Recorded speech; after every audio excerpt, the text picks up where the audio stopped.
আসসালামু আলাইকুম ওয়া রাহমাতুল্লাহি ওয়া বারাকাতুহু। আজকে আমি আমার মাকে নিয়ে একটি রচনা বলবো, সংক্ষিপ্ত আকারের রচনা। কারণ মায়ের গুণগান নিয়ে সারা বছর বললেও তো তা শেষ হবে না। তাই আজকে আমি যতটুকু বলতে পারবো আল্লাহ যেন তৌফিক দান করে। আমিন। তো শুরু করা যাক।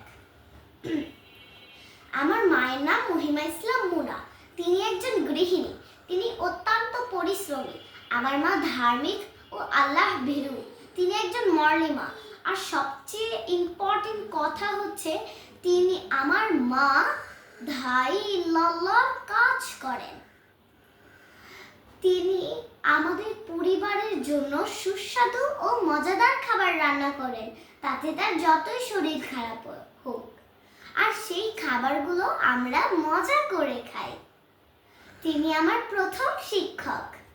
তিনি আমার পড়াশোনায় এবং হোমওয়ার্কেও সাহায্য করেন।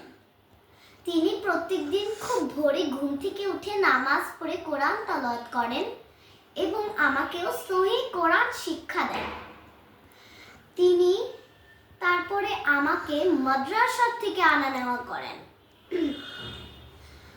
আমার মাকে আমি খুব ভালোবাসি। আমার মাও আমাকে খুব ভালোবাসেন। আমার চোখে আমার মা দুনিয়ার সব থেকে বেটার মা। তো আরেকদিন আসবো বাবার রচনা নিয়ে। তো এতক্ষণ তো আমি আমার মায়ের রচনা নিয়ে বললাম, আপনারাও কমেন্টসে আপনাদের মায়ের রচনা বলবেন।